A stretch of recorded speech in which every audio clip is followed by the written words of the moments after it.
help us with the audiovisual center. I know that I put all of that information in the letter and the backup that I sent you already, and I assume you all have copies. Yes, we do. Anything that you can give us right now will be matched 100% by another grant that we have. And it's a $20,000 grant. So if you want to help us out with $20,000, that would be good too. But any amount of that would help. We figure it would take us $5,000 to outfit the audiovisual room with big screen, TVs, and all of the other audio equipment that will go with that room. Right now, we have a shell, and that's what we'll have until we can raise another 5,000. I know time is of essence in all of this, and we were going to all divide up the 10 minutes, but I will answer any questions if anyone has a question right now. Have you checked into the actual equipment? Where would you be getting this equipment? We would be buying the equipment locally, Okay, good. or through local vendors, of course. Okay. We would have to have like a Blu-ray DVD player. We would have to have a high, what do you call it? Where the TV is high resolution, that's the word. High resolution television. What we want to do is have a 20-minute history of Montezuma County, which includes Cortez, Memphis, and Dolores. That will show about every hour or every half hour. And some of the pictures we're using are not necessarily high resolution. So if we have a better viewing facility, then we can. But we need the television, we need the on and off switches that come from the office, or that it can be operated, a two-way switch system. And I just might add, the revenue from this museum being there will benefit the city more than anyone else, the city coffers. Everyone understands that, I hope. Right. Because, we will have a bookstore there, and all of the taxes from the things we sell there will come to the city. Just people being in town a day longer. Their lunches, that'll come to the city. So it'll be the city of Cortez that actually benefits the most. I'm going to stop and let you give a little history of Museum in Cortez. Thank you, Anne, for your presentation. I left it off. Would you want to be? No, this is fine. Can you hear me? Speak right into the microphone, June. Pardon? A little bit closer. Okay, now can you hear me? That's good, yeah. So let's try this.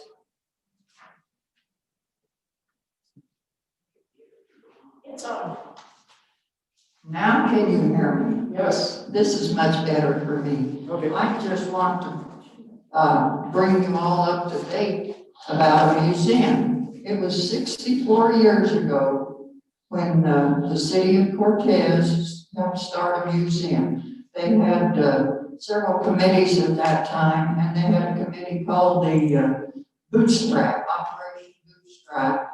And anyway, they gave room in the bottom of the city hall that was down on the corner. And they had the members of the Bootstrap Committee, they formed a historical society, and then they made plans to have a museum. Ed Ross and his wife were the volunteer curators, and they lost their lives in an asphyxiation of their home. And so then we had another man by the name of Tom Bond come in, and he was a seasonal park ranger. But anyway, finally, the museum had to close, I think it was in September 1956, or 57, I think. Anyway, one of the things in the museum that was so very interesting, and I'm sorry we don't have them, was they called them the leaping lizards. It was two lizards that stood up on a stand, and nobody could understand what they were, but they actually were porcupines. But anyway, the museum closed. Then it went to this, I think it went to maybe the old Hawkins building. Then it went to the library. Then it went to the county annex, and then it went into storage. And so lots and lots of things were lost, but we have also saved a lot of stuff. And I think I have been involved with the first museum, and I'm involved with this one. And I remember through the years talking to the various city managers and so on and so forth, and they all agreed that it should be a three-way partnership. The city, the county, and us. So anyway, thank you for your time. As you all know, I could talk a long time, but I'll get out of here. Any questions? I don't have any. Okay, thank you. Thank you, Jim. Mr. Keck?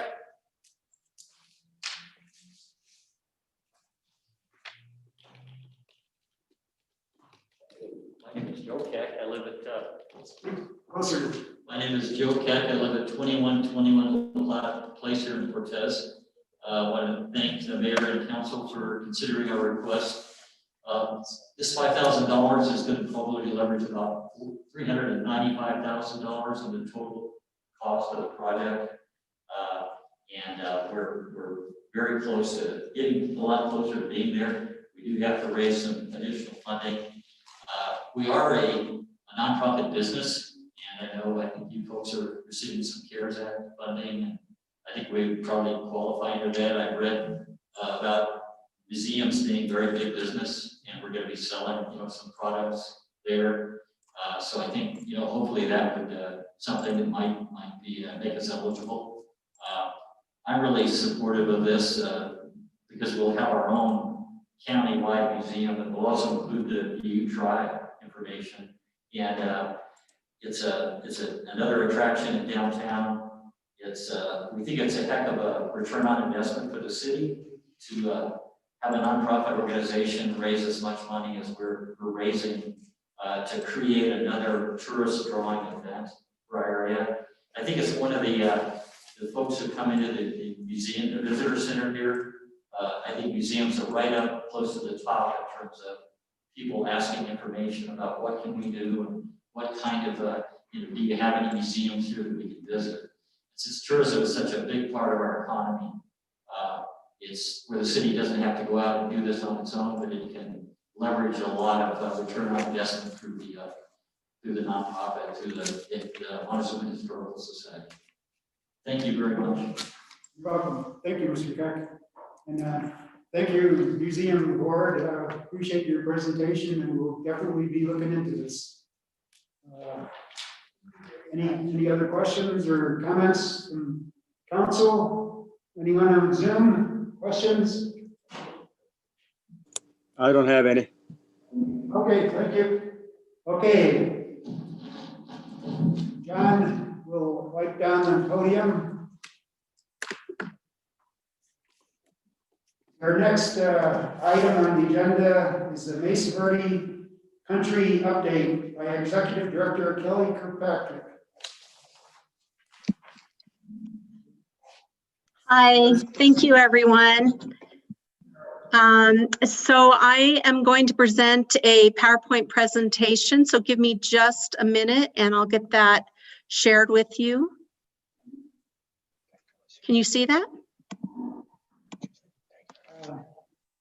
Okay. No, You can't see it? no. No. Screen sharing. Or this one? No, yeah, you can do that. Tell it share. There we go. Okay, something's coming. Okay, now we got it. How about now? Yeah, that looks good. Yay, all right, technology's awesome. So thank you very much for allowing me to share a little of what the Tourism Office has accomplished in 2020 and also just share some goals for 2021.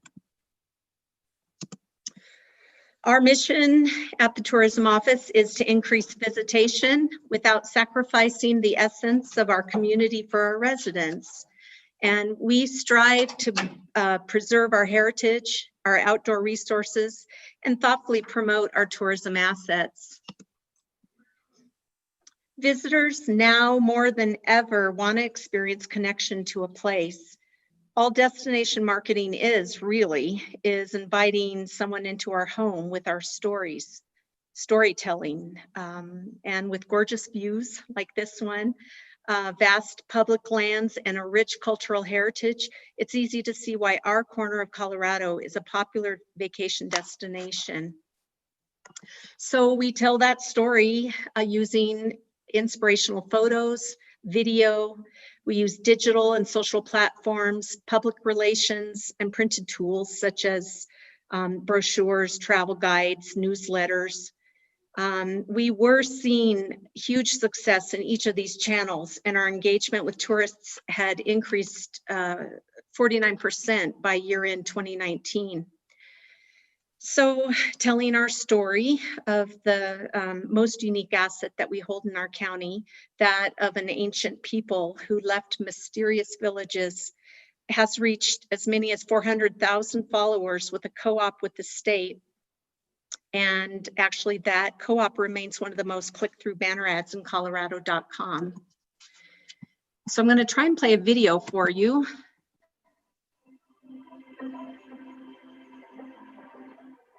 Can you hear that?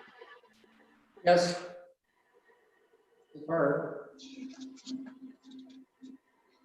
Using inspiring footage of Cortez, we've increased our traffic to our YouTube channel in 2019, 2020, over 30%.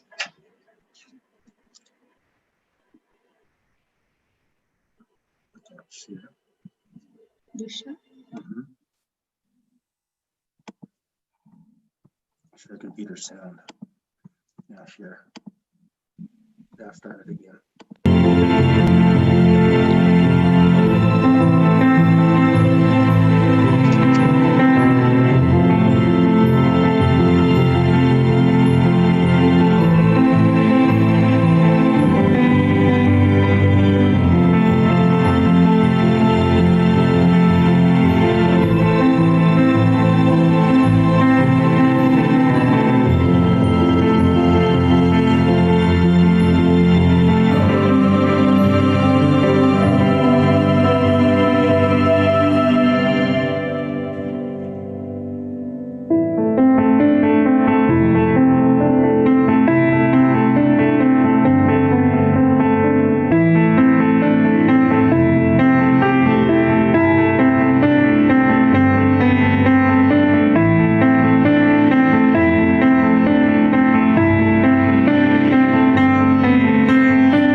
We used the awarded 2020 state marketing grant monies to promote mountain biking. By focusing on 3 trail systems, we created a cohesive branding campaign with merchandise, biking brochure, inspirational images, and video. A press tour was planned, as was event sponsorship, to promote the campaign when the pandemic hit. We've submitted an application for phase 2 of this biking project for 2021 with the support of Montezuma County and Cortez Retail Enhancement Association. We hope to continue the awareness of biking opportunities in our beautiful country. I'd like to play it's another short video that we put together as part of this grant. Our tagline, Ride Through History, invites visitors to enjoy Colorado biking trails and also the rich cultural heritage that you can enjoy nowhere else but here. Because the region we represent is so diverse, Mesa Verde Country utilizes a strategy that stays true to each community's style and assets. Cortez, Dolores, and Memphis each have unique selling points, but combined together and they're better.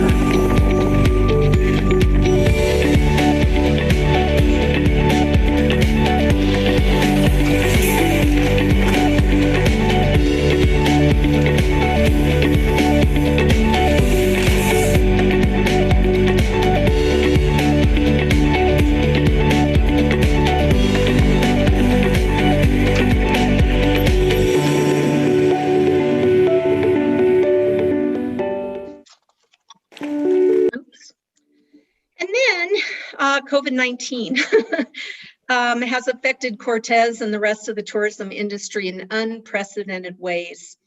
We saw visitation drop within weeks, and with mandatory lockdowns, the perception of safety has shifted occupancy from hotels and B&Bs to short-term rentals, campgrounds, and the explosion of RVs and campers. Approximately 85% of hotel rooms are located in city limits, while 85% of campgrounds and RV parks are located in the county. This resulted in a pretty drastic downturn of lodging tax for the city, income for the city.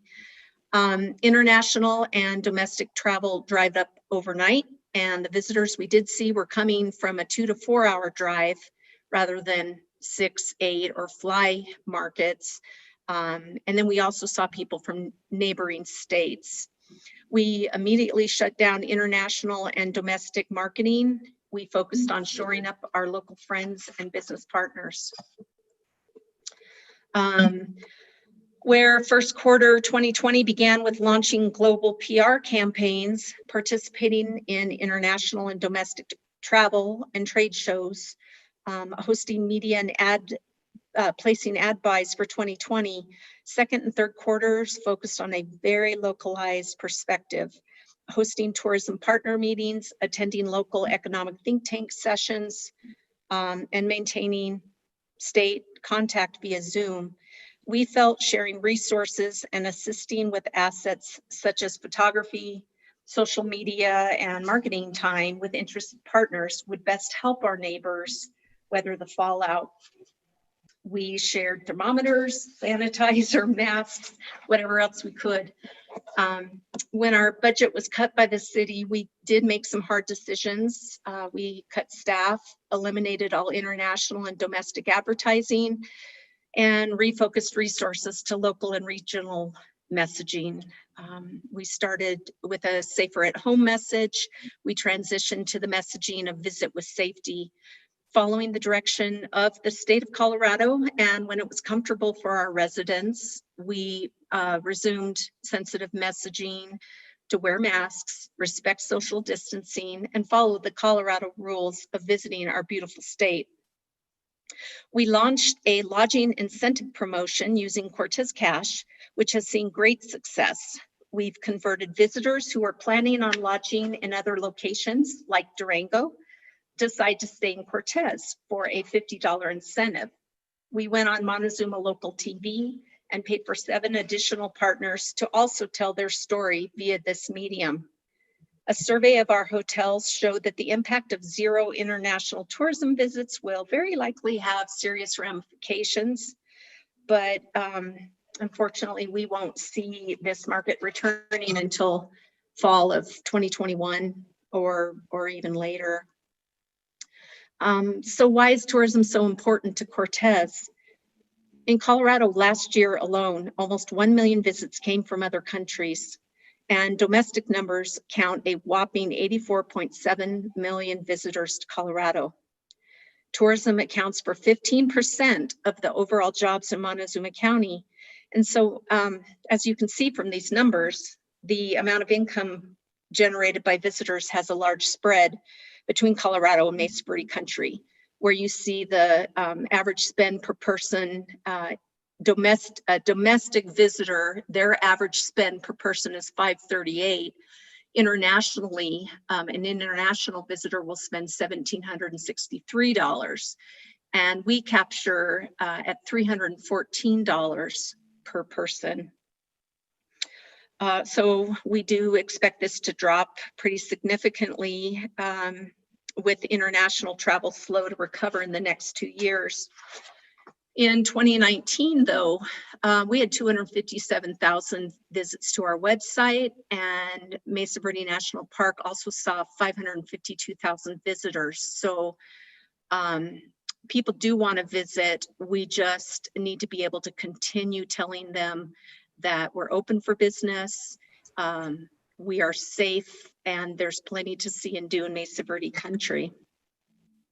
So our goals and projects for 2021 include trying to convert visitors to residents. It's a marketing campaign with Montezuma County and Region 9 Economic Development. We're targeting remote workers, relocating businesses, and folks that might move here to start small businesses. We also will continue to improve conversion through the visitor planning stage.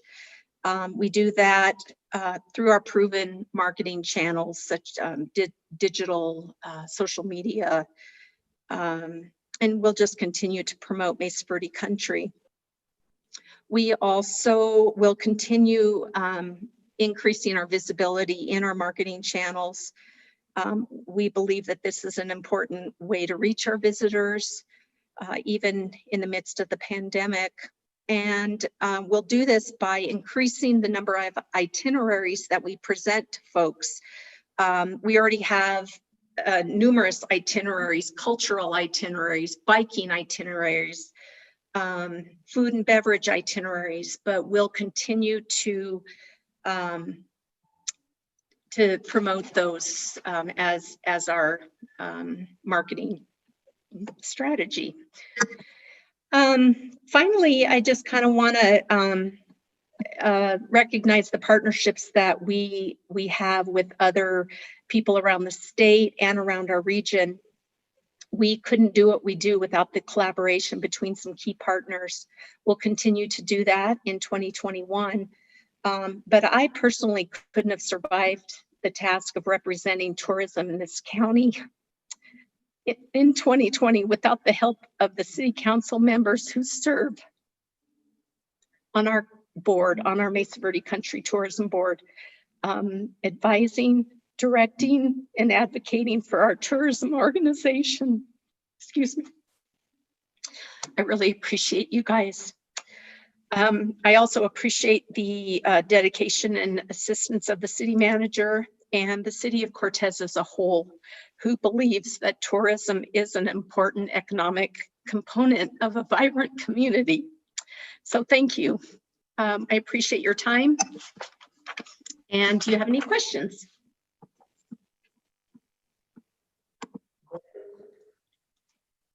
Any questions, Zoom? Thank you very much. It was a wonderful presentation and great videos and great photographs. Thank you very much. Good job, Kelly. Thank you, David. Appreciate it. Thank you, Kelly. It's really nice to watch those videos and fall back in love with our area. Thank Right. You just look at those and you want to visit here, and then you say, wait, I live here. you. Exactly. Yeah. Awesome. Thank you right. so much for your time. All right, thanks, Kelly. Thank you. Thank you, Jim Kelly. Okay, next item on the agenda is the monthly finance update with Finance Director Ben Burkett. Good evening, council members. I am sharing my screen and everybody should be able to see that at this point. All right, I will, you have a very heavy docket tonight, so I will try to get us back on time. But please do not preclude that from anyone asking any questions as we progress through here. As you know, I like to have a conversation. Building off of what Kelly had just talked about of sales tax and lodgers taxes, let's just skip to lodgers tax to kind of show the impact that you're seeing on the tourism industry, specifically the lodgers tax collections here.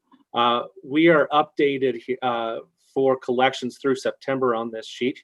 And what you can see is, I think the last number you all saw was July, but August came in 44% and September came in 33% under what the 2020 budget was. So as you can tell, it's the tourism industry has been hurt very dramatically this year.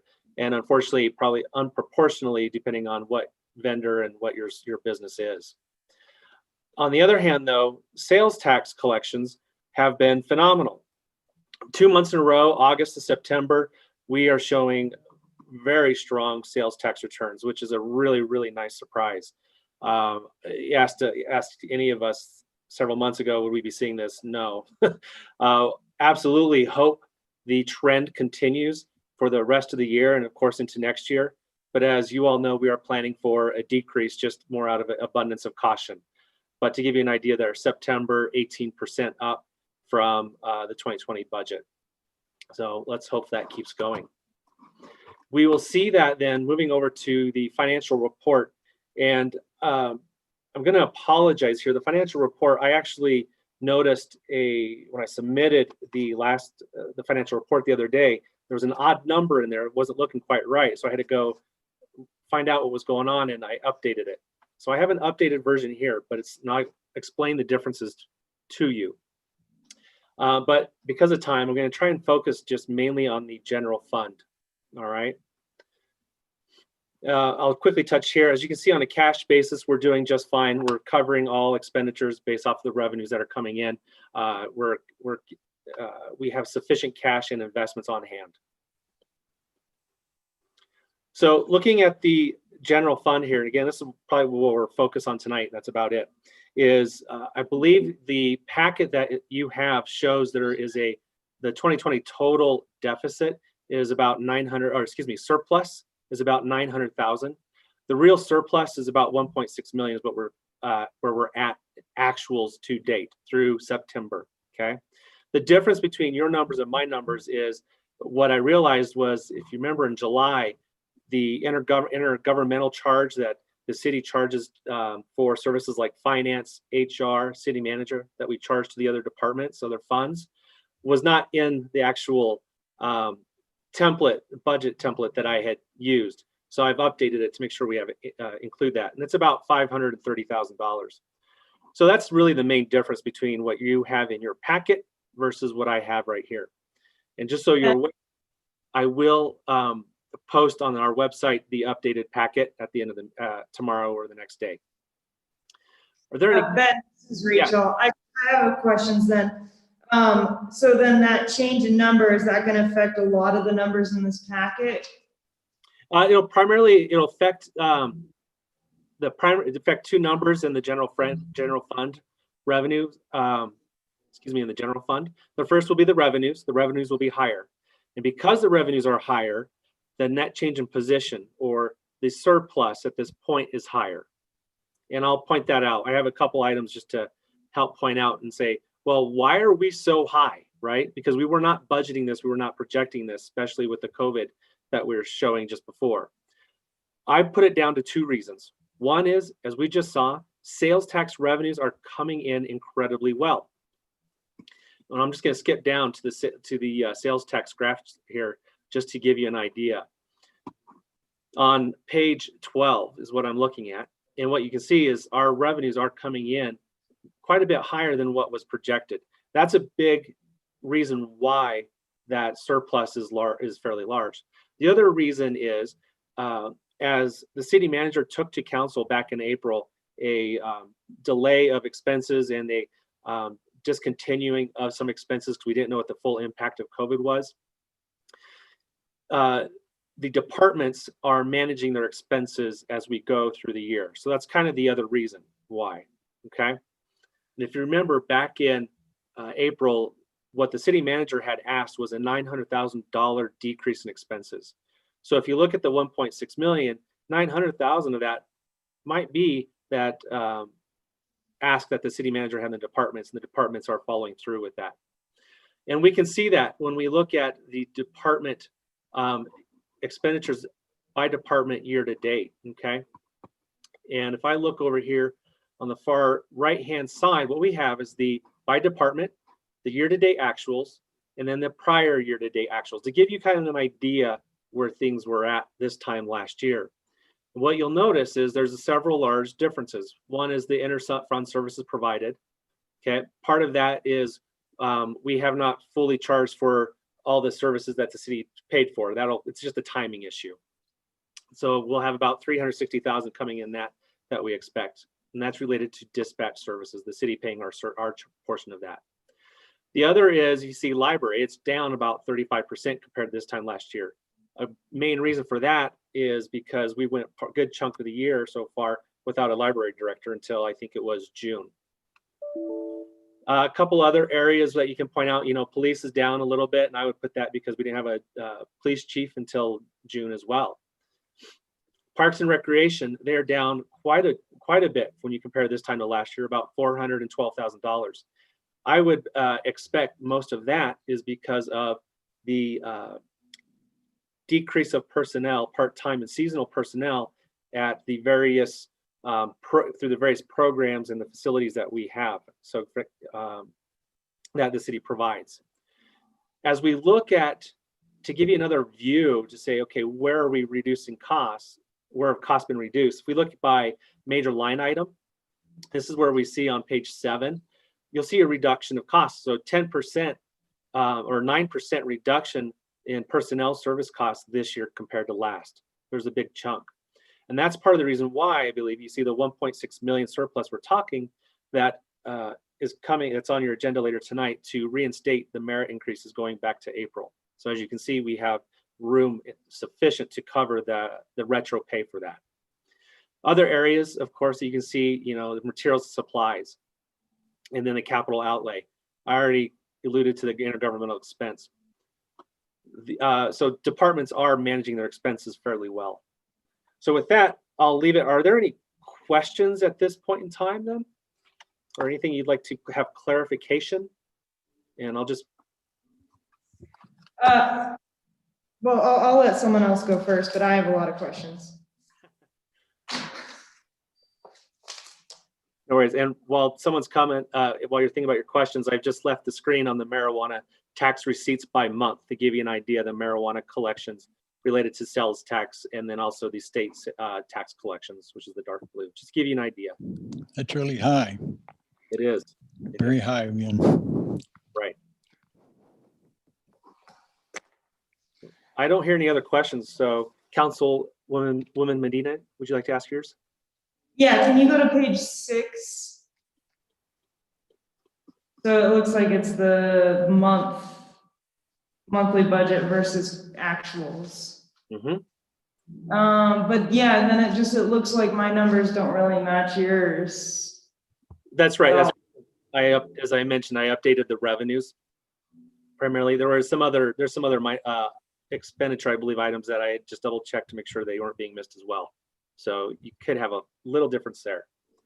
Okay, and you said the intergovernmental charges, it just got, the timing was bad, so it moved into August? No, what it was is the template that I have that supports this report, it was missing the account number altogether. And that's how I knew, it was a little, something did not look right.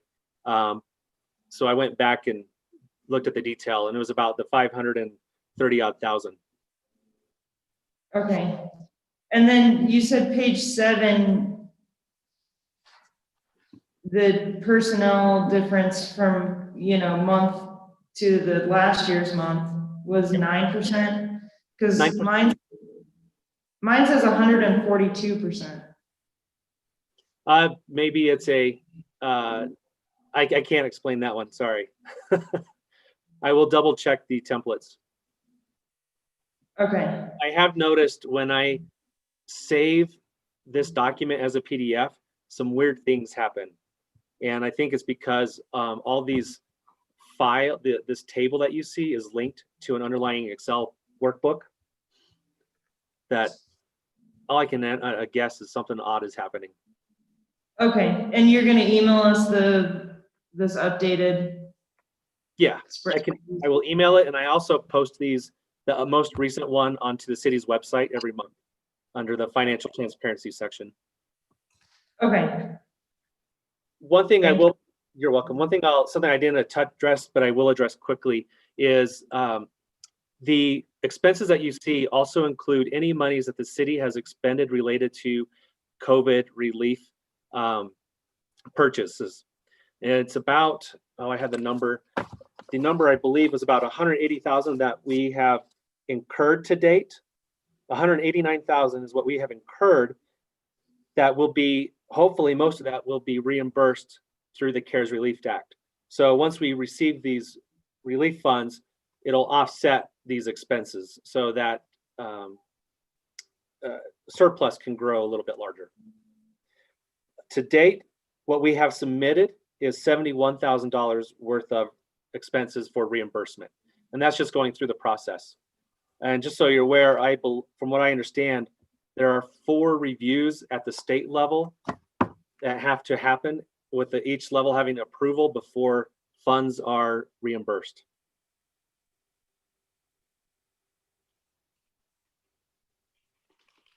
Are there any other questions? I don't have any, Ben. Thanks. Thank you, sir. None down here, Ben. Okay, I will. Appreciate it. You bet. Okay. Next item on our agenda is a discussion on master streets plan, with City Planner Tracy Hughes. I'm trying to get out of this so you can, there it is. Stop share. Sorry, Tracy, all yours. Good evening, council. Can you hear me? Yes. Okay, so this is just a quick update on the master street plan. We had a pretty detailed and extensive document drafted, and after we kind of threw it out on the table, staff wanted to take another cut at it, and we are currently reducing it down to just the area of 1 mile outside of the city, and we're also limiting proposed alignments to what our priorities are. So right now, we're just doing a review on the map at the staff level. So that's just an update of what we've got going on. And just wanted to let you guys know where we're at with that. And we're going to continue discussions with the Planning Commission, and eventually we'll talk to the county as well. Okay, thank you, Tracy. Any questions or comments from the council? Yeah, Tracy, did you say just 1 mile out? Is that what you're working on right now? That's correct. We All had right, it out to 3 miles, and after looking at it again, we decided to set the 3 mile area aside because chances of us expanding that far out anytime soon are pretty slim. Okay, that's good. Thanks. Tracy, this is Arlena. Do you guys have a timeline yet for completing that? Nothing firm. We hope to get it in front of P&Z for a work session on November, I think it's November 6th, or I guess November 3rd. But I don't think we want to rush it.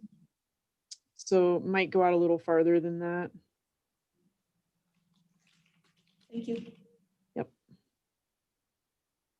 Any other questions, comments? Thank you, Tracy. You're welcome. Okay, next item on the agenda is a discussion on the proposed Montezuma County Land Use Code. City Manager John Doherty. Thank you, Mayor.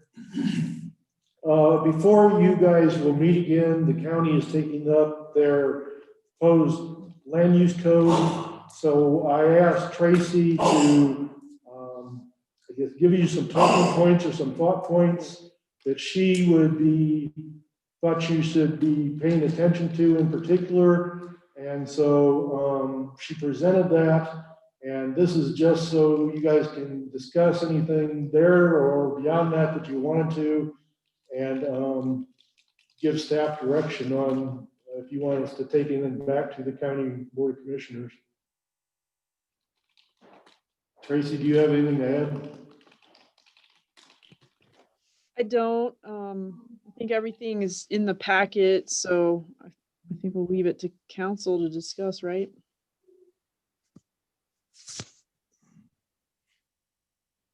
You know, we have the information, Tracy. I'd say thanks, Tracy, for putting this all together. Since none of us really have planning backgrounds, it's just interesting to see.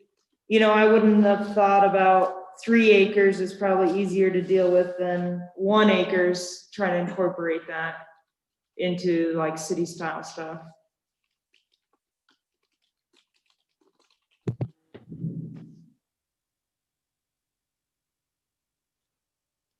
I guess I don't really have more comments yet. I'd like to mention the wildfire mitigation, and I think that it should be a requirement, not a recommendation, just in my estimation, just because of the drought we're in and the threat of fire.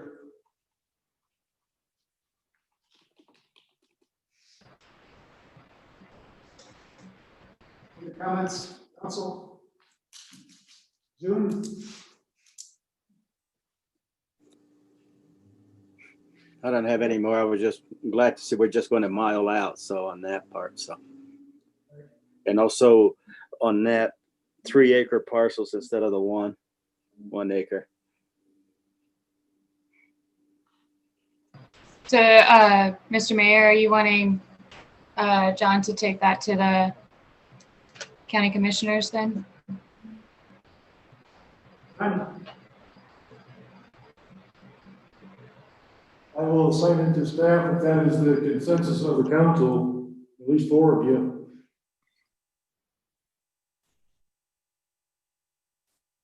Okay. No objections, that's what we'll take to Yeah. Thank you. Okay, next item on the agenda is a discussion on sick leave for COVID-19. This is essentially a briefing for the council. The federal government says we have to give 80 hours of COVID time that is not calculated against sick time.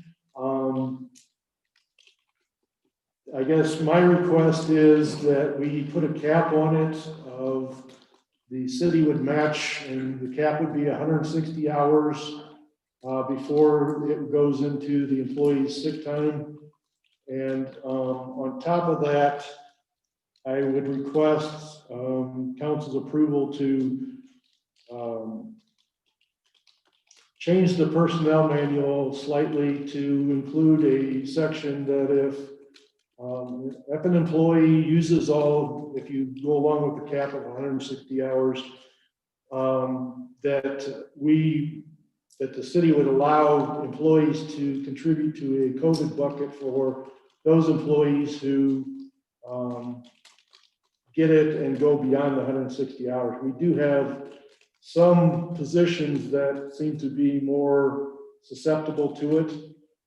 They've been sent home several times because of close proximity and things. And so it has been brought up as a concern by the employees. And so I said, I would bring it to the council and again, request a cap of 160 hours before they would get in their sick time.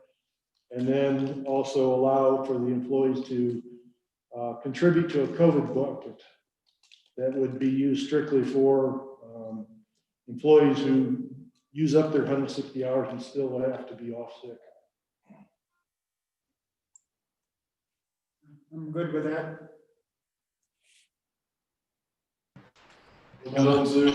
I'm also good with that. I think that's a good plan, yes.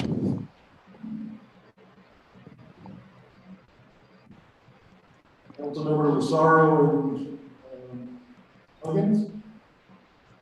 Yeah, I think that sounds awesome, being able to throw the hours in the bucket for those in need. I think that's a very caring approach. Nice job putting that together.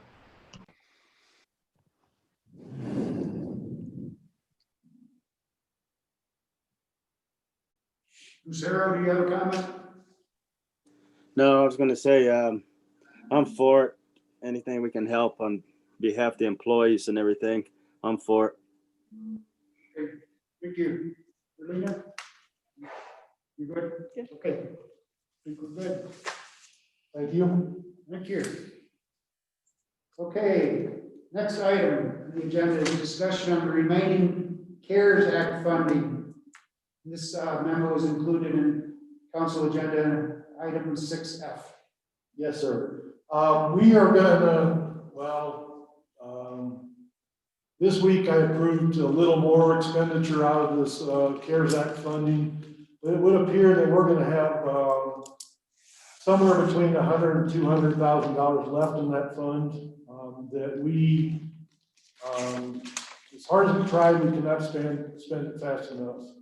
And since we're running out of time, I got pressure from DOLA to either start submitting the reimbursements, or they would like the money back because they have other places they could spend it. And I assured him that we were going to spend it here in Cortez, one way or the other. So my proposal at this point would be, as I will go through in the council, there's two proposals. One is to turn the money over to Region 9 and let them dole it out according to the standards that have been set by the feds. Or you also have a request from the Chamber of Commerce for $100,000 to pay the memberships for all the membership to the local chamber at the lowest level for 2021.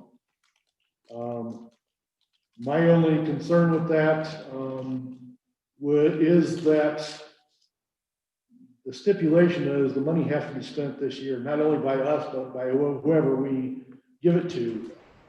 And that, I think, is skirting a fine line, saying that we can use next year when money has to be spent this year. The other thing is we would need to make a decision on the council floor, so you have a few minutes to think about it. Do you want to include not-for-profits in our pool of candidates who can qualify for this? And also, do you want to set a minimum and a maximum? I believe pretty much everybody is setting the minimum around $500.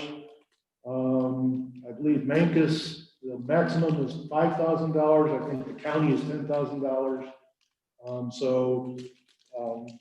Essentially, those are between the minimum and the maximums that I've seen so far. So that's something more to think about. So we can get some direction to Region 9 if that's the way you want to go.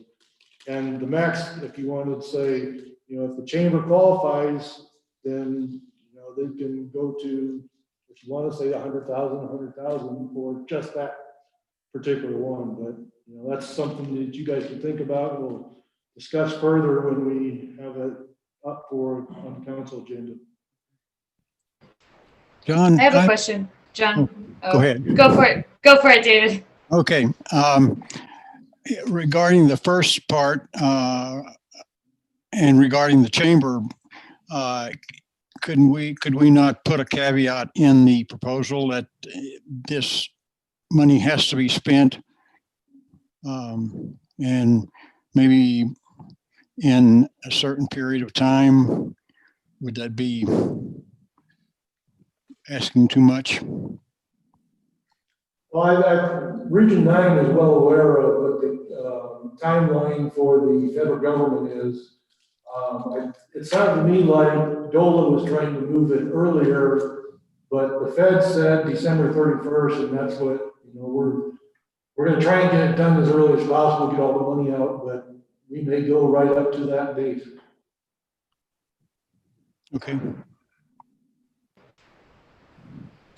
Okay, my question, John. I remember, I think from a past meeting, the recommendation that Region 9 would take over care and distribution of this money, just as far as the legalities and also dotting the I's and crossing the T's, as far as making sure the distribution is, meeting the expectations. So perhaps if Region 9 were to take over, the chamber could then apply for the money from them?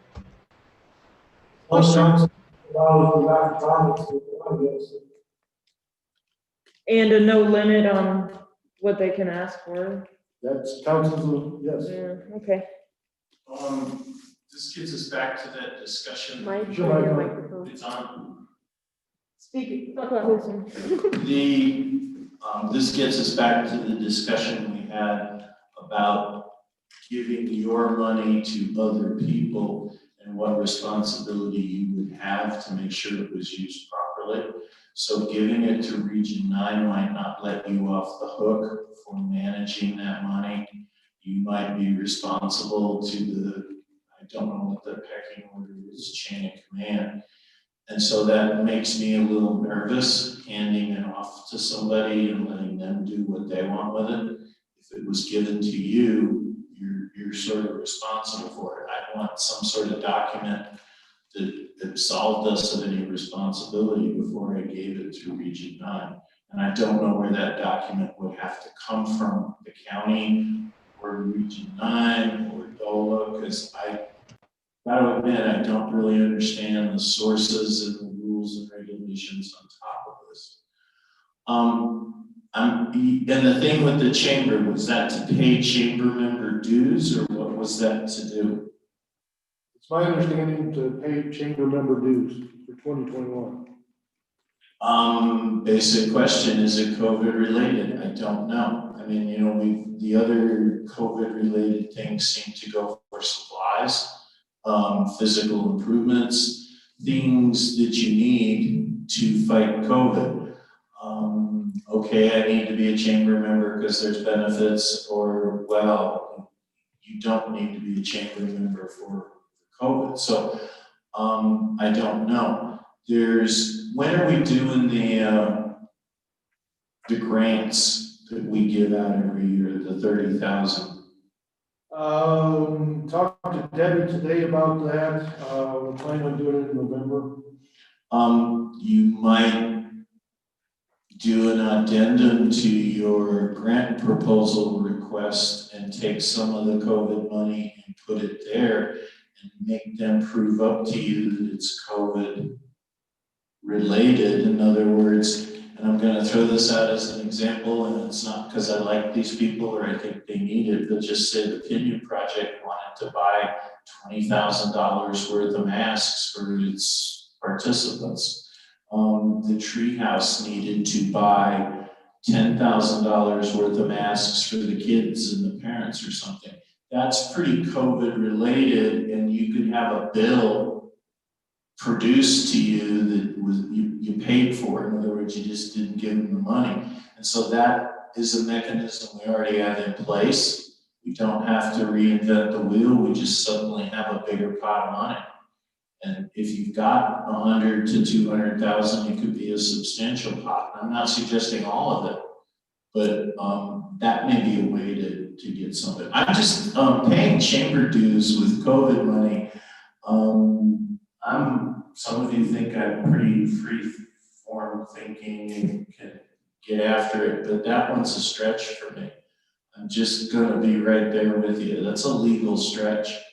I can kind of buy into Region 9 with the right paperwork legally. But those two proposals make me nervous, the chamber especially so. Mike, I have a question. gave the money to the chamber out, and it didn't qualify for the federal guidelines and COVID related, would we risk, having to reimburse that money?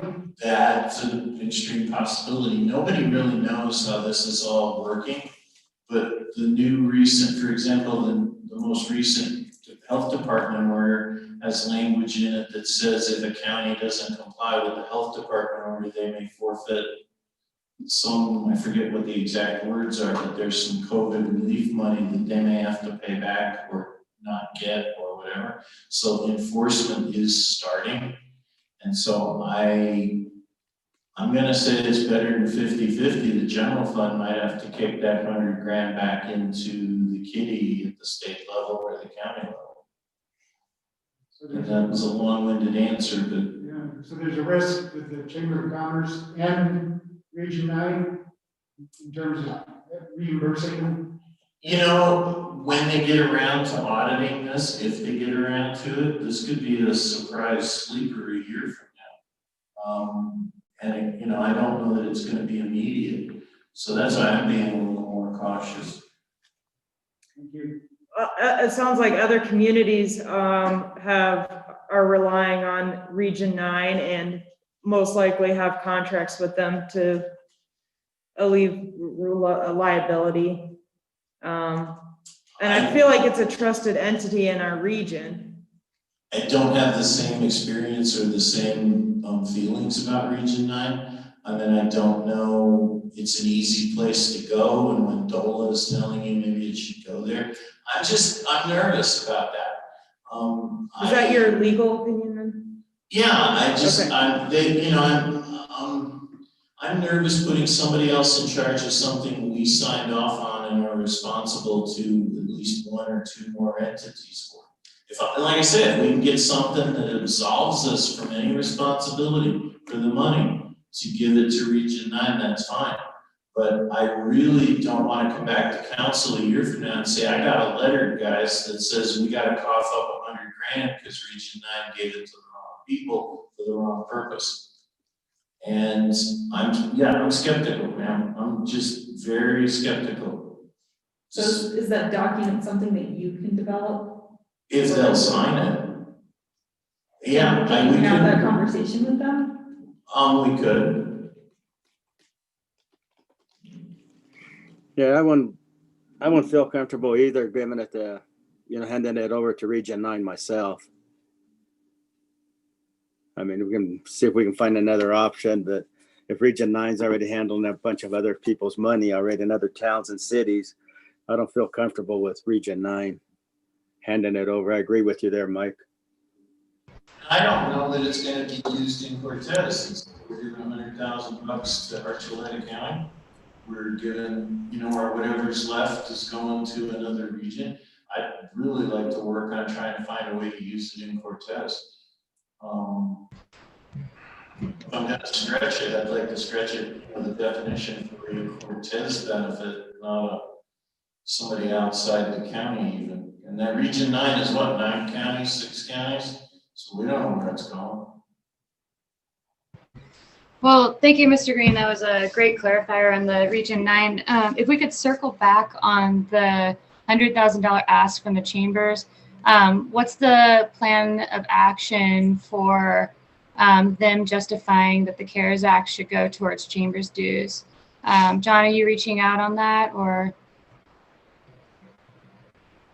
We have a couple of chamber board members here if you'd like to hear from them. Oh, sure. Yep, go ahead. We have a representative from the Chamber of Commerce. Could you identify yourself, please? It's green if it's not already. It's green. Yeah, my name is Colt Black. I'm a chamber board member, and I represent the Ward State Bank actually on our Cortez Chamber of Commerce board. As far as the direct relation to CARES, I don't know if you guys got our packet. We did submit a request to you guys, but the big tie here is that the Cortez Chamber doesn't receive any funding from any tax-based resources. It's not like CREA, it's not like Montezuma Country or those other entities that receive tax funding in that way. So we're purely member-based, and our members are our local businesses here. So when COVID hit this year, one of the first things that a lot of businesses forego was their chamber membership for 2020. And if you look at our proposal, that resulted in a revenue loss or revenue shortfall to the chamber of about $86,000 for the year 2020. That has put the chamber in a position right now that without some sort of help to restore staffing, is that we've had to lay off our executive director. She's been operating in somewhat of a volunteer basis, but we currently don't have an employed executive director. So a lot of those services and things that the chamber provides to our local business community are really a threat of being lost. Without some sort of help here from the city, it's very likely that the chamber will have to close its doors at the end of this year. So that's the reality we're facing, and I understand, some of the hesitations there as far as giving funding to the chamber, but doing so, I think, is a really good investment long term. It helps backfill not only our budget a little bit there to restore services to our business community, but then it allows us to then support those businesses that are out there through this time. We've done a lot of things through this. In that packet, you'll see a lot of the activities we've done. Still, despite the lack of funding, we put together a small business toolkit. We've helped organize the Montezuma Business Task Force.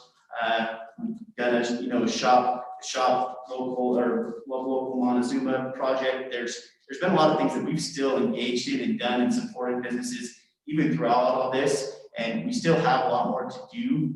And we were really on the cusp of turning that corner to being a lot more effective organization. I know that for whatever reason, the chamber has kind of gotten blacklisted by the city. There's been a falling out at some point in the past that has created a disconnect, I think, between the city and the Chamber of Commerce here. I don't know when that happened. It wasn't during my tenure there, or I don't think any of our board members now are part of whatever happened in the past to create that separation. And I would really like to see us be able to come back together, because I think that the chamber is a very critical asset to the community, especially to our local businesses, and especially right now with this economic impact that we're facing from COVID. That's having a severe impact across the business community, and without an effective Chamber of Commerce, I think that all of our other entities become less effective. Those tax dollars that are going to Montezuma Country and to CREA and all those things, those become less effective without a strong Chamber of Commerce, because the Chamber of Commerce is really that heart that connects everything in there. Because people don't know what CREA does. If you ask someone to even tell you what CREA stands for, I would bet 9 out of 10 business owners in the community probably can't even tell you what it stands for. So what people do is they call the chamber, and the chamber is then the person that, or the entity that connects those to CREA or connects them to Montezuma Country. So all those dollars go further by having an effective chamber. So it's extremely important to have a Chamber of Commerce in our community. And we're really at risk of not having that right now. And that's really what I want to express to you guys.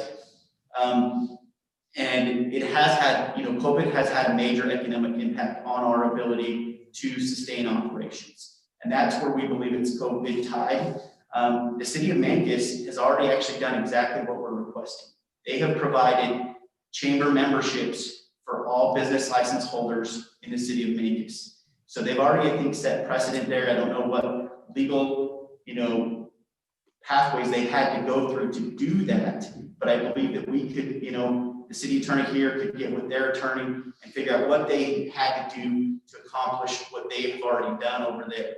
So we're essentially asking you to do the same thing that Mancos has done and invest in your local Chamber of Commerce as that hub or that heart of the business community, and in turn let us then turn around and serve those local businesses and help them get through the rest of this COVID impact and on into the future. We think that we have a really bright future here. Cortez has huge potential. There's so many things that we can do. We have a lot of, the similar goals to Montezuma Country things that way. We're working on a relocation guide. We do a lot of economic development things. And then we do a lot of outreach as far as helping attract businesses to the local area. We are a strong resource that I think this community needs, and will definitely need going forward to help backfill that void that is going to be lost, because we're going to lose some businesses. Unfortunately, that's going to be the case. But how do we step forward and recover from what has happened and look forward into the future? I think we get a little bit too tunnel visioned with COVID stuff right now and things that way. And I want to see us looking, 5, 10, 15, 20 years into the future. And I think that a strong Chamber of Commerce is a big part of that picture of where we're going, what is our business community going to look like, and what is our community going to look like. So I really would just implore you guys to really step up and provide your support as City Council to your Chamber of Commerce. I think that that's one of the biggest drivers of economic growth in a community. If you look at most communities that are thriving, they have a thriving Chamber of Commerce. Those are key aspects of that. And one example is right over the hill in Durango. They do a very good job of things economically, tourism, all those things. And a lot of that stems from having a very strong Chamber of Commerce. We don't need to play second fiddle to Durango. We have tons of potential here. We just need that base level funding to get over that hump and take that next step. And I think this is a great opportunity to do that. That's what I look at this whole thing from COVID. It's a tragedy, yes, but it's an opportunity to step forward in the future and really put something in place that can serve Cortez for years to come, not just next year. And as far as spending the money this year, if we need to adjust how we, do that rollout of a 12-month chamber membership, maybe we change that to a 14-month chamber membership and say that, we're going to give you 14 months of chamber membership to get you from now through the end of next year. Whatever we have to do to comply, we're willing to work with you guys to make that happen. We can do those things to get us to where we need to be. We just really are asking for your help to help, believe in the chamber and help us, create a stronger future for our local businesses. Sir, would you be willing to sign a contract with the city, like a grant process like I'm talking about, that talks about what you would use the money for? Because I'm not sure whether you're going to offer new memberships or existing memberships, or exactly what you're doing for the memberships when you said 14 months or whatever. So, I'm not against doing it for you, but if you guys will sign an agreement as to the amounts and whatever council wants, we can do this. Is the chamber willing to sign an agreement that says, for example, if something goes wrong, you'll reimburse the money to us? If we get held up and have to pay it back because it's not right, then will you indemnify us and make us whole? Because then we got 200,000 the city spent. Let's just say if we give you 100,000 and we got to give it back, because I'm not gonna want to go door to door and say, hey, by the way, can I have your $25 chamber membership back or whatever it costs, because I got to pay back total. That's all I'm thinking. It's what I would be asking for from Region 9, some sort of an agreement that if this thing goes wrong and we have to give the money back, you will help us give the money back.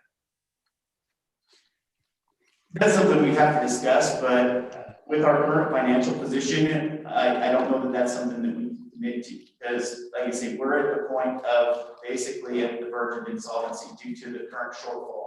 So that money would be used to, like I say, rehire staff and actually operate a chamber of commerce here in the city of Cortez. And that's the thing is, without that funding, the chamber essentially goes away. And that's, I think, the struggle there. That if we did commit to that, it's an entity that doesn't have the financial resources to do something like that. We don't have the ability to take on debt or anything that way either. So this is really, like I say, a plea to the city council to invest in the chamber, not just for COVID impact, but going forward for the future of our business community as well.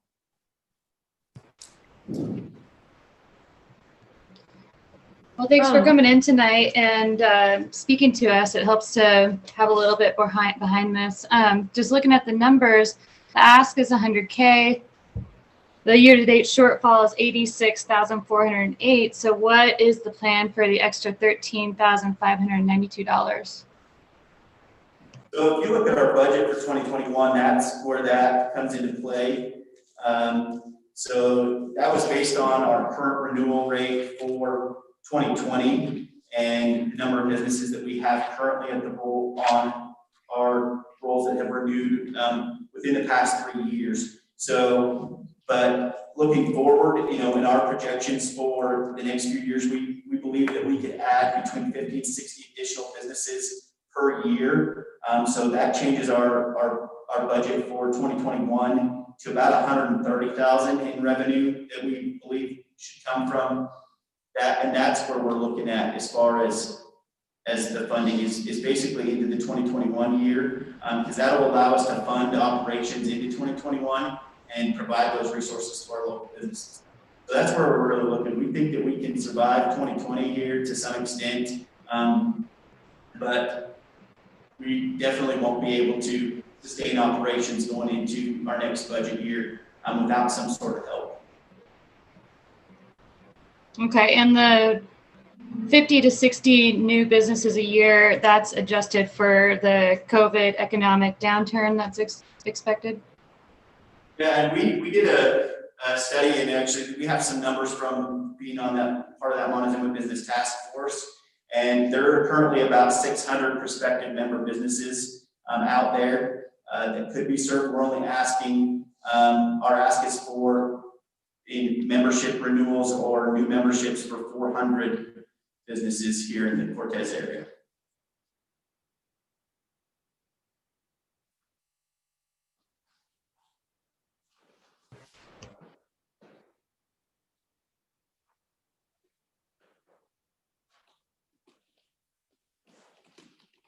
Mike, I have a question. Yes, sir. Have you talked to the city attorney in Mancos to see what kind of arrangement they've made with the Chamber of Commerce? No, sir, I haven't. This is the first I heard that Mancos had done this. I mean, technically speaking, I don't know how many members there are in Mancos. That's probably not $100,000. That's why I asked the question I asked. In speaking to the different town attorneys about the COVID money, they seem to have less concern about getting caught and having to pay it back than I do. I'll just be right up front. And that's my big concern. If we can do this, we can prepay memberships for next year, you know, pay them in October. Your membership starting January 1's prepaid. We can make this work. But as I get older, I hate coming in and saying, hey guys, guess what? It's now gonna cost you $100,000 for the $100,000 you gave. That's my only question. And if the board is unable to give us some sort of guarantee, at least a good faith moral obligation, I think I heard one company tell that to us a few weeks ago. Your call, I'll make it work if you do it, but I think we need some paperwork between these folks and us if you're gonna give them $100,000.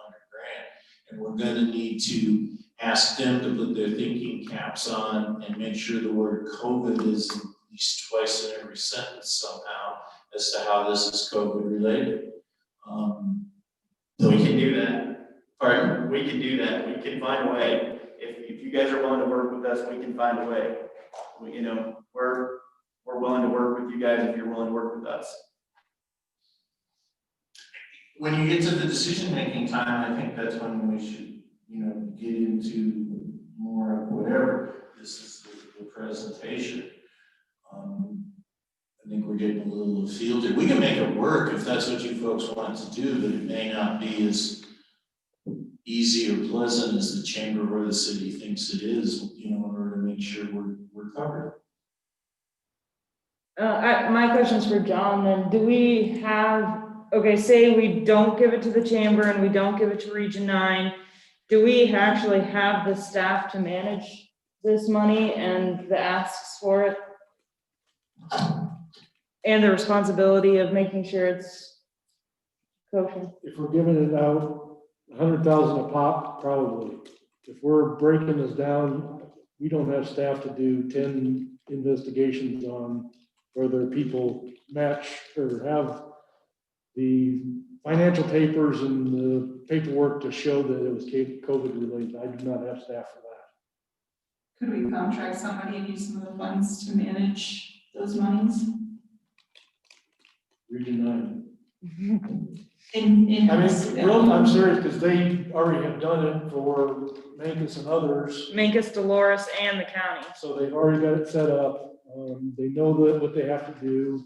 She has an office in one of the banks every Thursday. So she has a presence here, and I already told her, you know, if we end up giving you the money, it has to stay in Cortez. And she said, just like everywhere else, that's fine. I guess I would like to explore how how the county, how the other towns are approaching that piece that Mike Green is worried about. Like, check, would you mind, please?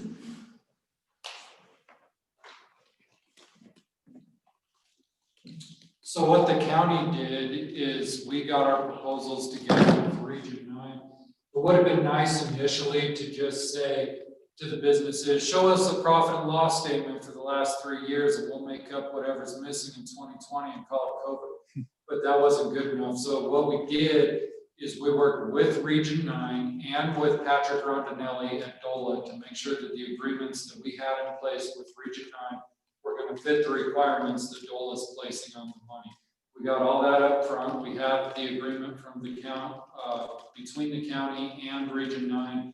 Mancus has one, Dolores has one. I would be more than happy to share it with council, but we did all our fact checking with DOLA before we signed any agreements. Absolutely. Then we're set, folks. That's the answer to my questions. That easy? Pardon? That easy? Yeah, if everybody else has got an agreement that's dealing with this, that's what we do. This is the first I heard there was paperwork out there that dealt with all that. So this is good. This is a productive exchange. John, when is the deadline? When this money has to be returned? December 31st. We're running out of time. It's running very quickly, and you know, if you're going to require that the agreement be brought back to you, that's another 2-week delay. So that puts it the end of October.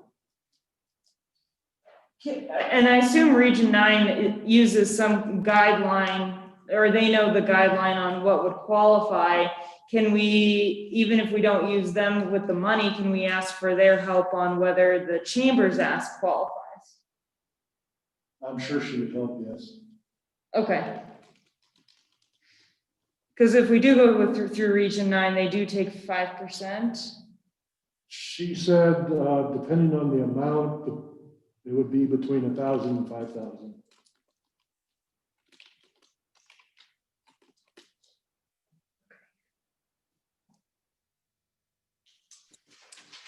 But there's no way oh, sorry, go ahead. I was just gonna say, there's no way that the city can use that money?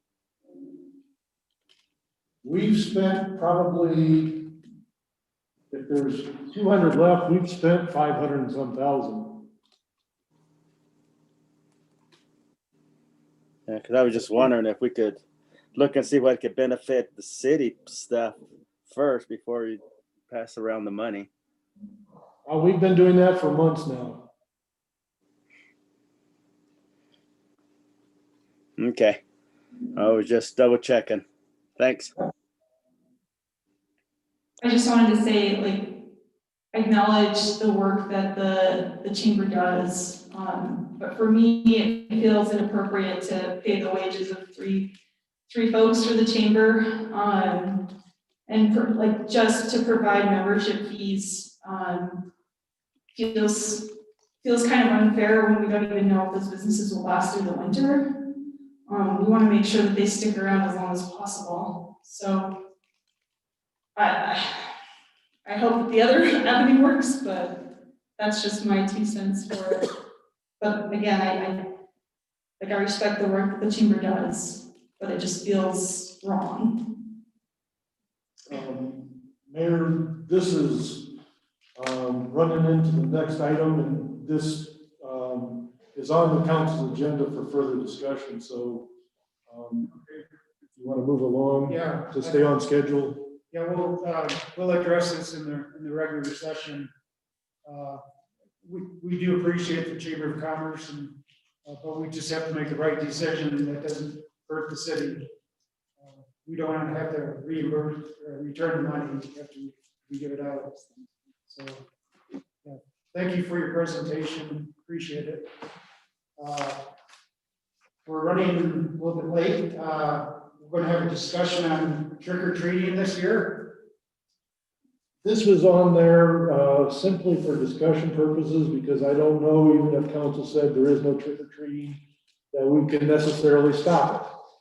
However, CDC is strongly recommending that it not be door to door, and that the old trunk and treat not be happening this year either, that their recommendation is stick with family and close relatives.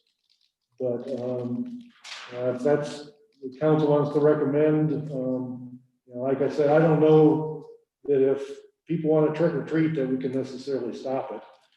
But the council was wanting to make a recommendation that because of the pandemic we're under and we're having another surge, that perhaps this year would be best to not be going door to door. And respect those who don't turn on their lights, that they are not willing to participate. We could make a recommendation that, what masks are used and social distancing, and just be reasonable, if you do it. And if you don't want to participate in trick or treating, if you're a homeowner, just leave your light off, like John says. CML had some guidelines, like having scarecrow contests, costume contests, things like that, instead of the traditional going to door to door. In my neighborhood, that tradition is kind of dying anyway. People tend to go with their groups for their outings. And in a situation like that, we could encourage masks and social distancing. So, I think just be reasonable and be aware that there is a COVID-19 threat out there. Any other comments or questions? Put something on the website that talks about this and warns people. Yeah, on the CML. On our website. That would mean we'd be proactive, we'd be making sure things were explained to the citizens so there wasn't any problems. You can do that, could we, Linda? Okay, yeah, we can do that. I would second the safety. This is Arlena. I would second the safety recommendations. Already today, I've counted 5 different trunk or treat events that are happening in the city of Cortez, and actually there'll be more. I think the best we can do right now is just to encourage people to do social distancing, be safe, stay home if you're sick. Try to be mindful of your neighbor. I think that's about as strong as we can be, actually, and keep the faith. Just make a good recommendation and make sure it's heard. Okay, thank you. Any other questions or comments, council? Okay, we'll move on to the next item on the agenda. We'll be discussing the city council vacancy appointment. This will be between the city council members. We will be discussing the 13 applicants that applied for the vacant position for city council. Okay. Who would like to begin?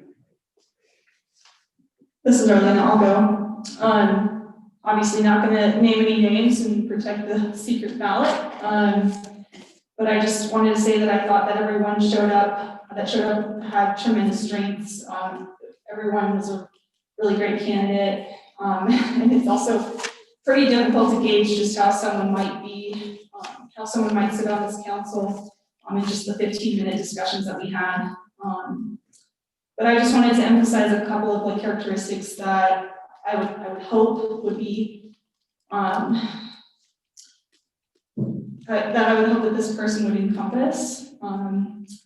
Those being that they show up to be as present as possible, that they come prepared and they're undistracted, so that they can help make the best decisions for this community. I personally would hope that this person attends in person. I believe that our city staff and our city manager have made every reasonable accommodation to make this space safe as possible, and I thank them for that. I would hope that this person is collaborative, but still willing to offer challenging viewpoints, just so we can make sure we have the best ideas coming out, and we're not just basically sitting in an echo chamber. And I think that's all I've got. So those are the characteristics that I hope, and how I'm guiding my decision in voting for this to fill the seat. Thank you.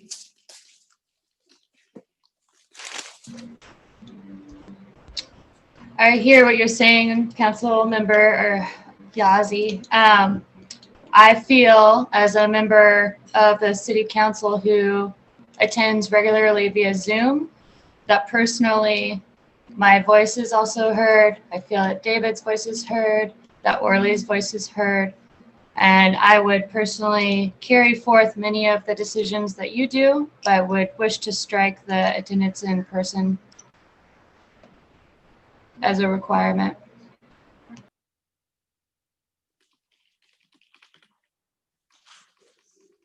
Okay.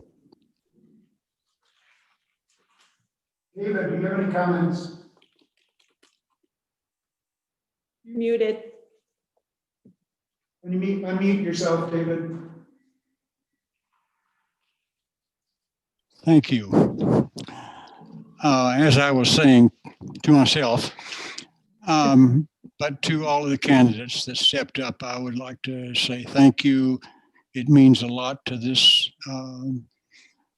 community that you are willing to take on a job such as this.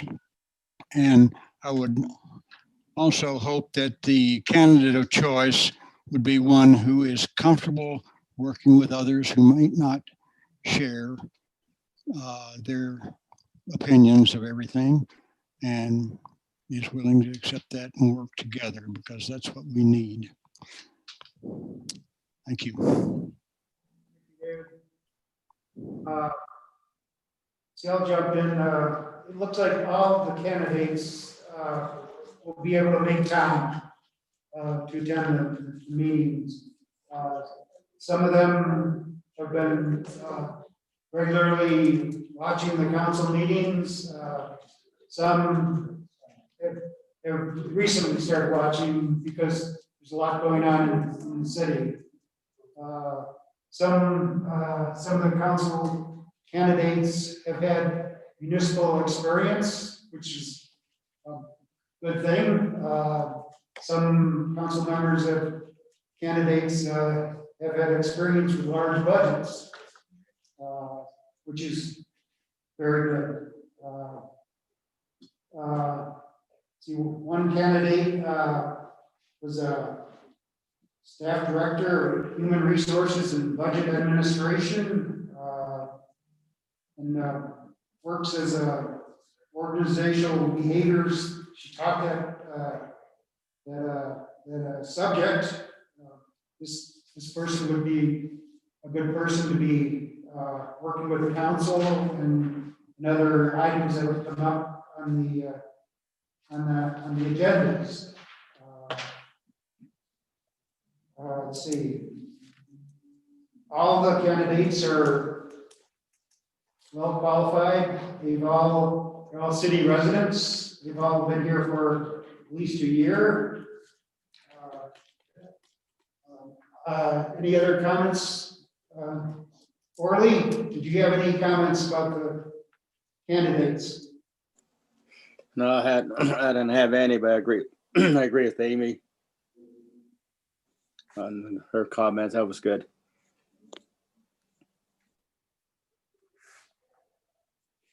Rachel? Sure. I'd just say it's probably one of the hardest times to be in these positions. And so I appreciate that there was so much interest and that there's a lot of citizens who really care about this community and are ready to step up for it. And that I hope that whoever we choose is ready to take this on, because we've got a lot of hard work to do.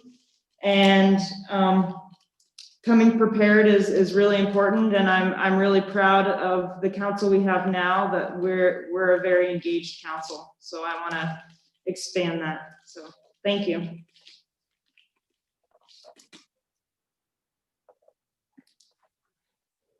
Okay. Anyone who hasn't spoken? Any other comments, questions, recommendations? Okay, seeing none, we will make our decision on the regular agenda. Just one clarifier, Mr. Mayor, it looks like the addendum that was sent, there's 3 columns. Are we voting a 1, 2, and a 3, or just for 1? We'll just go for 1, and then we'll give it to Linda. Linda, could you give the particulars on this voting, please? Amy, yes, the form that I sent you in the packet has one mark 1 box. You will email that to me to my city email. The 3 that are here, I will receive their ballots. I will tally them and read them. How many votes are received for each candidate, and when we get to 4 votes, I don't know if that'll be our first hour or not. If we get to 4 votes for 1 person, we will make the nomination. Great, thank you.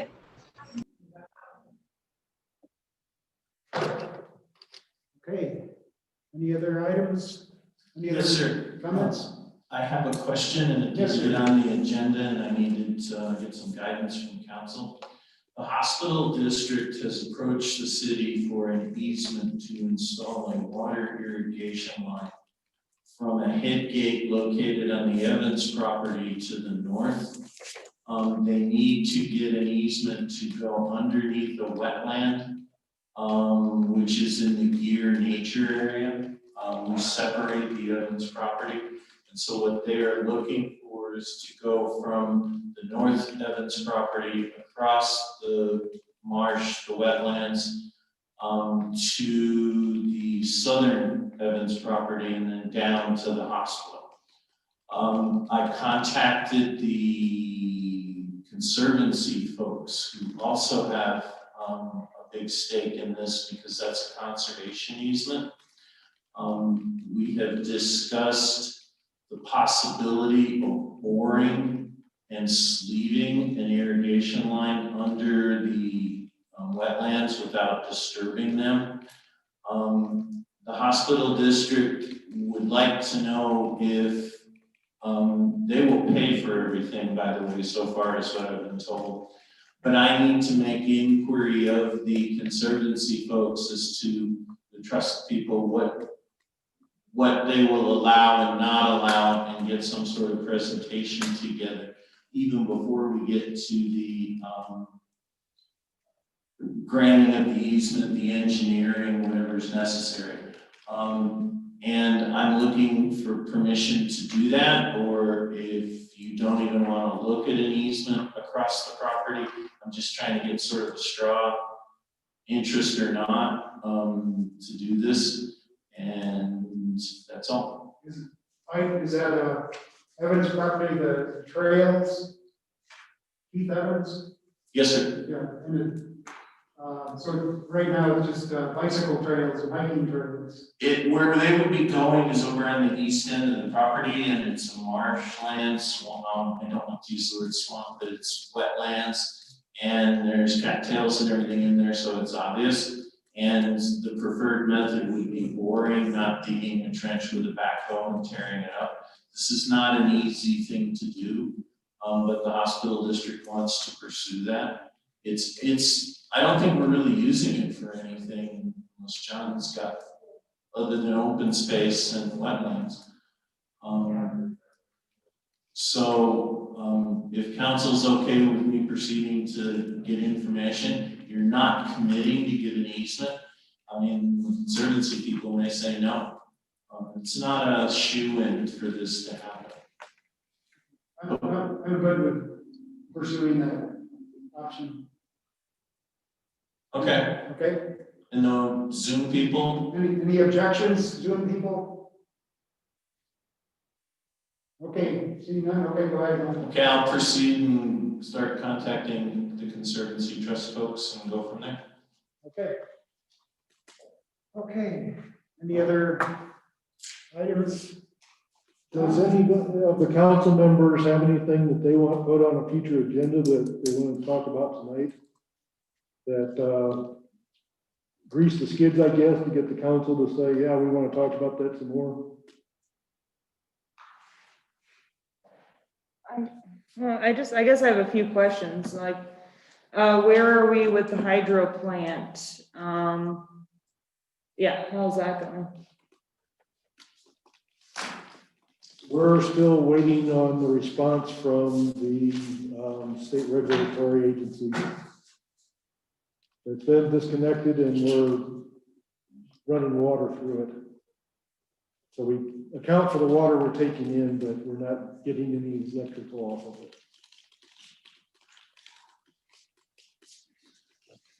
How are we looking with citizens who are behind on their water and trash bills? I have not heard of any,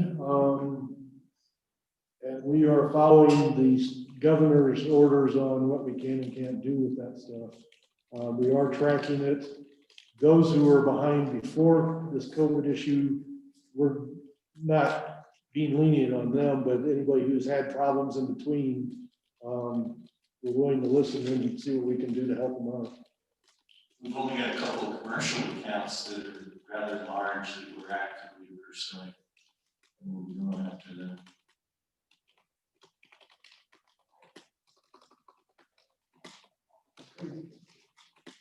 Any other questions, comments, council, Zoom council?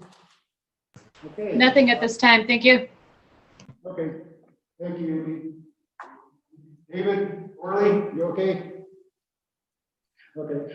Okay, and unmuted, yes.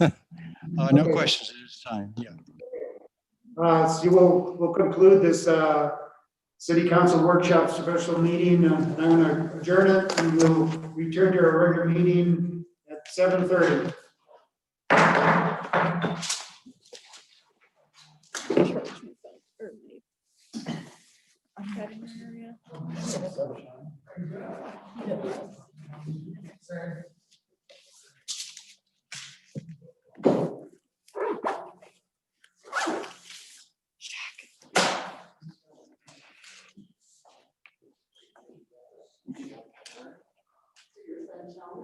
Yeah, I know, right? There's not one up there. You have one back there, so Yes. nobody steals my phone. Okay. My hero. Stupid OtterBox cover. I don't have nails. I'll get that from you in just a couple minutes. Oh, yeah, sure.